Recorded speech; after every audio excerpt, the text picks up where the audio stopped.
esse grande momento desse time do Cruzeiro. A gente fala de uma vitória ontem diante de um adversário que também vinha num momento muito bom, de um trabalho ganhando um outro corpo, acho que diferente do que a gente imaginava, né, essa altura do trabalho do Renato Gaúcho, por conta de tudo que apresentou no Mundial, enfim. E aí o Cruzeiro vai lá e se impõe, consegue essa vitória, mesmo jogando fora de casa. Eu acho que ratificando que tem sido esse trabalho do Jardim. A minha impressão é que o Cruzeiro é o time do momento desta semana, né? No futebol de hoje aqui no Brasil, né, com o ciclo de notícias tão rápido assim, tão curto, acho que dá pra gente falar nesses termos. E esse é um posto que já foi ocupado por outras equipes ao longo da temporada, principalmente depois que o Campeonato Brasileiro começou. O Cruzeiro já demonstrava sinais muito positivos antes da parada. Na realidade, naquela vitória no Mineirão sobre o Flamengo, quando o Cruzeiro jogou com excelência na sua proposta diante de um time de posse, como o Flamengo é, e o Caio Jorge brilhou como brilharia depois em rodadas posteriores contra os outros adversários, e é o que ele continua fazendo. A impressão que a gente tem é que não só o Cruzeiro não sentiu a parada do campeonato, como aproveitou um período da melhor forma possível para, inclusive, dar um passo à frente.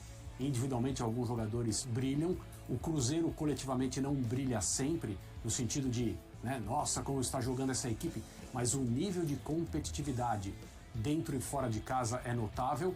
E hoje eu acho que não tem nenhum time no Campeonato Brasileiro de Futebol que olha para a tabela, vê que o adversário será o Cruzeiro assim em breve e fala,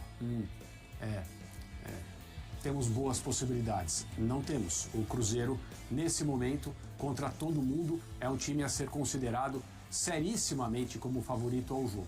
No caso do adversário de ontem, e a gente tem conversado bastante sobre isso, o pós-mundial vai ser complexo para o Fluminense, porque a imagem deixada foi boa demais. E aí, quando você briga com a expectativa que você mesmo criou, você passa a ser avaliado conforme essa ideia, que não é sua, é uma ideia externa, e isso vale também para os holofotes sobre o trabalho do Renato, que obviamente, uma coisa é consequência da outra, mereceu elogios também bastante claros e efusivos por causa do trabalho que o seu time fez no Campeonato Mundial de Clubes da FIFA. Então, não significa que perder para o Cruzeiro seja um problema. Claro que não. O Cruzeiro hoje é um time muito difícil de ser enfrentado por qualquer equipe. Mas essa reentrada do Fluminense não será fácil. Poderia ter sido outro resultado do jogo de ontem. O Fluminense teve seus momentos quando já perdia, mas, de maneira geral, o Cruzeiro mereceu a vitória, mais uma, e subindo na tabela, como vinha fazendo desde antes da parada do campeonato. É aquela música dos Titãs, a melhor banda dos últimos tempos, da última semana. Mais ou menos isso aí. É o time do momento desta semana. Desta semana. Desta.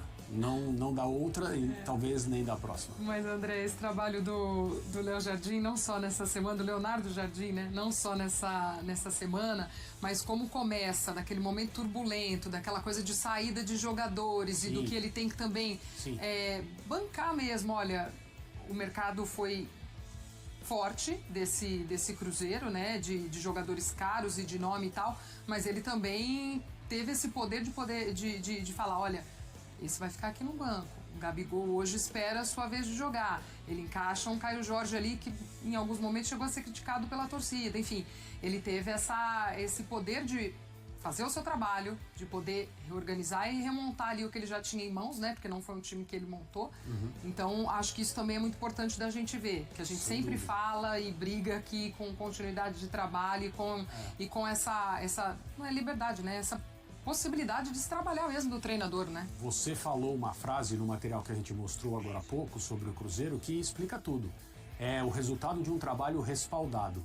E isso aconteceu, e isso não custa a gente repetir, no momento em que as pessoas que decidem as coisas na SAF do Cruzeiro pararam de reclamar de treinadores e deram sinais claros, avisos indiscutíveis, que o técnico seria esse e os jogadores precisavam saber disso, a torcida precisava saber disso, e aquelas vozes, os chamados conselheiros, quem circula dentro dos clubes, que anda pelos gabinetes reclamando daqui e dali, não daria resultado se continuassem fazendo isso em relação ao trabalho do Leonardo Jardim.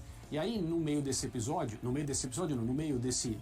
período, desse momento, a questão com o Dudu foi uma coisa muito clara, né? No sentido de, olha, aqui temos um treinador que vai continuar. Quem quiser também seguir trabalhando com ele, se adequa. Ótimo. Quem não quiser, seja quem for, né? Porque daí quando se trata de um jogador contratado da forma como o Dudu foi, não vai poder continuar aqui. E vai poder tomar a sua decisão, assim como o Dudu tomou. Então, aqueles que ficaram, incluindo o Gabriel Barbosa, né? Que teve uma outra atitude em relação a situações semelhantes, um outro comportamento, vou aguardar, vou me comportar, né? Não vou tumultuar o ambiente, e hoje faz parte de um grupo que almeja a liderança do campeonato e pode pensar em coisas maiores. Tem aquela história que alguém um dia escreveu: não existe sucesso coletivo que seja um prejuízo individual. Muita gente precisa entender isso em vários aspectos da vida e em várias áreas de atuação. É uma grande verdade. As pessoas no Cruzeiro estão aproveitando esse momento e com uma perspectiva dele ficar ainda melhor. Na tela aí a classificação do Campeonato Brasileiro neste momento pra gente, com o Cruzeiro na liderança com seus 30 pontos, seguido de Flamengo, Red Bull Bragantino, Bahia, Palmeiras, Botafogo, Fluminense, Atlético Mineiro, Corinthians e Ceará. Virada de página, 11ª colocação para o Mirassol, depois Grêmio, Santos, Internacional, Vasco e São Paulo. E aí a zona de rebaixamento com Vitória, Juventude, Fortaleza e Sport. Mike, a gente precisa falar sobre o trabalho do Leonardo Jardim. Cara, é impressionante o que o português está fazendo no comando do Cruzeiro. E o detalhe, sabe qual que é? É o mesmo elenco do Diniz. É o mesmo... Ou mudou alguma peça? Wanderson. O Wanderson. Mas é o mesmo elenco na mão do Fernando Diniz, que era um time, cara, que você via jogando, Mike, parecia que não era profissional. Um time completamente bagunçado, um time desorganizado, né? Um time que não tinha esquema tático. E uma coisa que chamava muito a atenção no Diniz era quando chegava no segundo tempo, ele fazia alterações. Cara, o time do Cruzeiro virava uma bagunça dentro de campo. Ninguém sabia o que tinha que fazer, todo mundo correndo errado e o Cruzeiro vivendo aquele momento horroroso. Aí chega o Leonardo Jardim, e inclusive no primeiro momento, né, do Jardim no comando do Cruzeiro, ainda tinha muitas ressalvas, né, porque ele não inclusive não chegaram tantas peças de reposição para ele, inclusive até hoje, né, velho? Então ele falou assim: esse aqui que eu tenho, então vou trabalhar com isso. Num primeiro momento, eu ainda estava assim um pouco com o pé atrás com o Leonardo Jardim, mas depois do que a gente vem vendo, né? E é uma coisa, cara, que não tem como você questionar, porque o time do Cruzeiro hoje é o que a gente está falando, é um time tático, é um time técnico, é um time que tem variação tática, é um time que sabe viver, né, os momentos os momentos do jogo. Quando era pressionar, tá vencendo, equilibrar um pouco mais o jogo. Então, assim, porra, é muito mérito do Leonardo Jardim, que hoje, ele, desde que ele chegou no Cruzeiro, ele é muito mais que um técnico. Ele é técnico de futebol, ele é diretor de futebol, ele é o gestor do grupo, ele é o psicólogo, né? Ele que conseguiu contornar ali toda a situação. Pô, naquele primeiro momento, meteu o Pereira no banco, lembra disso? Meteu o Matheus Pereira no banco, porque realmente o Matheus Pereira não estava bem. Olha o Matheus Pereira jogando hoje. São 4 assistências em 2 jogos? Isso. Nos últimos 2 jogos. 4 assistências do Matheus Pereira nos últimos 2 jogos. É outro jogador, né? Ele fez o Christian virar uma peça fundamental no time titular do Cruzeiro. O próprio Wanderson, né? Vidalba. O Wanderson, o Vidalba, porque quando o Wanderson estava aqui, o Dudu também estava. E o Wanderson era titular. E não tinha como tirar o Wanderson do time. Mesmo a gente tendo um Dudu no elenco. Ele chegou, e acredito que deve ter tido uma conversa, né? Deve ter tido todo um entendimento ali, um alinhamento com o Gabigol também, porque ele enxergou o potencial do Caio Jorge primeiro que todo mundo. Sim. Porque se fosse qualquer treinador, mãe, qualquer treinador brasileiro ia meter o Gabigol titular. Pelo nome, pelo peso, pela história, para não comprar briga, para poder evitar problema. E ele teve peito. E inclusive até o próprio Gabigol hoje, ele tem esse entendimento, mano. Vai tirar o Caio Jorge do time como, gente? Às vezes até acho que ele pode botar o Gabigol um pouco mais cedo no jogo, né? Que ele tem deixado para colocar nos últimos 7, 8 minutos que ele coloca o Gabigol. Às vezes pode dar um pouquinho mais de minutos de jogo, né, pro Gabigol também mostrar o futebol dele, que ele é muito bom. Mas impressionante a transformação que o Leonardo Jardim fez no Cruzeiro, dentro e fora de campo. Dando uma outra cara pro time, dando vida pro time, trazendo confiança pros jogadores, resolvendo os problemas extracampo. Mas eu falo pro departamento de futebol do Cruzeiro, gente. Tem que trazer reforços, que é uma coisa que a gente veio falando. Esses caras, igual o Jardim tá fazendo aí, que cada um joga 75, 80 mil, os caras não vão aguentar isso aí até o final do ano, não. Quarto domingo. O físico ali, uma hora, vai acabar atrapalhando a fisiologia, e o Cruzeiro tem que ter ali mais peças de reposição à altura. Mas hoje, eu me arrisco a dizer que o Leonardo Jardim é disparado o melhor treinador do Brasil, pelo que ele tá fazendo com o elenco que ele tem.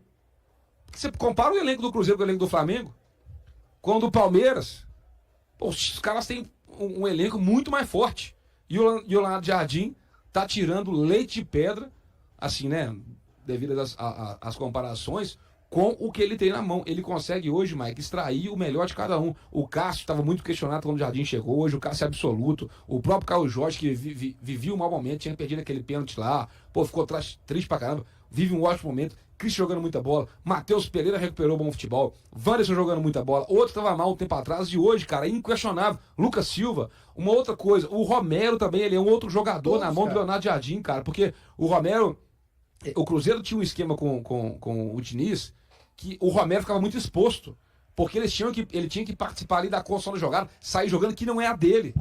O Romero é bom marcando, ele é bom dando a pressão, aquele primeiro volantão mesmo, raizão, pitbull, né, igual a gente fala, o perro, né, do Romero, e ele hoje tá fazendo essa característica. O William ontem não foi bem, mas ele não vem mal, tá? Ontem ele não foi bem, mas ele não vem mal, jogou fora de posição. Fagner jogando muita bola. O Kaique, já é profissional demais. Era reserva absoluta. Era reserva, hoje é titular absoluto. Cauã Pratos, um baita do jogador. Sem falar a zaga, né, gente? O Fabrício Bruno, não vou nem falar que é o Jardim, porque ele já é bom pra cacete, mas tem mérito do Jardim. Agora o Vidalba virou outro jogador também. O Lucas Vidalba virou outro jogador também na mão do Leonardo Jardim. Então, assim, na minha opinião, hoje, cara, ele, pelo que ele tá fazendo, pelo que ele tá entregando, com o que o Cruzeiro tem, ele é o melhor treinador do Brasil. O Jardim, a gente fala, né, acho que não dá nem pra falar que o Jardim ele fez uma limonada com 2 limões, né? Ele fez uma limonada com 2 pedras, né? Verdade. Porque, cara, olha só, você falou aí, né? Chegou só o Wanderson e ainda, a gente esqueceu de comentar, que perdeu o Matheus Henrique, né? Verdade, Mike. Bem observado. E aí ele ainda resolveu algumas situações com o que ele tinha no elenco. Por exemplo, era o Marlon ali. Ele, vão liberar o Marlon, igual ele fala, né? Marlon. E subiu o Cauã Prates. Resolveu, colocou o menino da base. Aí na frente lá, resolveu o problema com o Dudu também, identificou, agora você falou, psicólogo do time e tal, identificou qual era a questão ali, tirou, né? A gente falava maçã podre, e até acusava uns e outros, né? Eu já vi até gente falando que o Lucas Silva era esse cara no elenco, o cara que atrapalhava, e ele realmente conseguiu ver quem era de fato, tirou os caras, e o Cruzeiro virou outro. E eu acho que uma coisa interessante é a coerência dele, no que ele fala, no que ele mostra em campo, né, na forma que o time joga. Porque uma coisa que me irritava muito na época do Diniz, e assim, a gente faz coletiva lá, e cara, você sabe disso, né? Você fez muita coletiva com o Diniz, assim, ele não tinha uma visão minimamente... A gente enxergava um jogo e ele chegava lá, fazia uma leitura completamente diferente do que... E não só a gente, que todo mundo tá vendo. Então, era totalmente fora da realidade, sabe? Se o Cruzeiro... Eu até brincava, né? Que assim, quando o Cruzeiro era amassado, tomava um baile, perdia o jogo... Só que quando o Cruzeiro tava perdendo e dava um chute na direção do gol, eu ficava triste, que eu falava assim, agora o Diniz vai usar esse chute pra falar que o time jogou bem. Verdade. Vai citar esse lance. Então, assim, o Jardim, ele chega, o que ele faz, ele fala, o que ele fala, ele faz. E eu acho que isso gera essa confiança no elenco, de ter, por exemplo, um Gabigol no banco, de ter o Eduardo aí, que é um cara vencedor, de ter outros jogadores, de ter o Fagner e o William nesse revezamento, do Cássio, que é um cara que tem uma história gigantesca no futebol, ter ficado 10 dias treinando separado para recuperar a forma física quando o Jardim chegou. Verdade. Né? Do Matheus Pereira ter ficado mais forte, no geral todo. E aí também, você falou muito bem, o Cruzeiro ele é um time muito completo, porque, e o Jardim falou isso ontem na coletiva, né? Eu acredito no futebol que o time ele tem que saber jogar sem a bola e com a bola, que ele tem que saber jogar com linha baixa e linha alta, que ele tem que pressionar e que tem que tocar a bola, e a gente vê isso, a gente vê o Cruzeiro tendo soluções em todos os aspectos. Ontem o Cruzeiro fez um gol de bola parada e fez um gol de contra-ataque. No último jogo contra o Grêmio fez gol de contra-ataque, fez gol de bola trabalhada, 2 minutos sem perder a bola, fez gol de cruzamento, fez gol de jogada trabalhada ali na linha de fundo, contra o Palmeiras 2 gols de bola parada, então você vê que é um time bastante completo e um time assim, claro, a gente tem o Matheus Pereira que joga muita bola, tem o Caio Jorge que tá uma estrela em ascensão, mas você vê no geral um time de operários, né? Sim. Isso que é interessante. Então tá aí, Leonardo Jardim e o Cruzeiro. Fica atento aí, tá? Daqui a pouco vão vir babando pra cima do Jardim, pode ter certeza aí, como já estão tentando o Caio Jorge, como já estão tentando o Fabrício Bruno, né? Com propostas milionárias, o do Caio Jorge foi do Zenit, o do Fabrício Bruno parece que é do Emirados, né? Isso. Futebol árabe, né? Futebol árabe também tentando levar o Fabrício Bruno, que prontamente já rejeitou a proposta, né? Tá envolvido com o projeto do Cruzeiro, contrato até 2028. O Cruzeiro alcançou o mesmo desempenho da temporada de 2014 no Campeonato Brasileiro, quando conquistou o tetracampeonato. Com 30 pontos, a pontuação atual é igual à daquele ano e representa a melhor marca do clube nas edições de pontos corridos com 20 times que começou em 2006. O rendimento do Cruzeiro o coloca como principal candidato ao título e também a vaga na próxima Conmebol Libertadores. Conforme aponta o Departamento de Matemática da Universidade Federal de Minas Gerais, o FMG, a equipe lidera com uma vantagem significativa em ambos os aspectos. De acordo com os especialistas em matemática, as probabilidades de o Cruzeiro conquistar o título são de 31,4%. O Flamengo, que jogou uma partida a menos, tem 19,2% de chances. O Bahia ocupa a terceira posição com 11,9%, seguido pelo Bragantino, com 11,8% e pelo Palmeiras com 11%. Quanto a uma vaga na Libertadores, as chances do Cruzeiro são de 89,5%. Retornar à competição continental é o principal objetivo do clube através do Campeonato Brasileiro. O Flamengo tem 78,9% de probabilidade, seguido pelo Bragantino, 70,2%, Bahia, 68,5% e Palmeiras, 65,4%. Atualmente, o Cruzeiro está invicto a 14 partidas em 2025. O time repetiu a campanha de 2014, superando a de 2013, quando conquistou o tricampeonato. Naquele ano, em 14 jogos, o Cruzeiro acumulou 25 pontos, desempenho igual ao de 2006, quando ocupava a segunda colocação. E aí, galera, o que acharam? Deixem suas opiniões nos comentários. Não se esqueçam de deixar o like, se inscrever no canal e ativar o sininho para receber as notificações. Até mais, Nação Celeste! Vamos pra frente!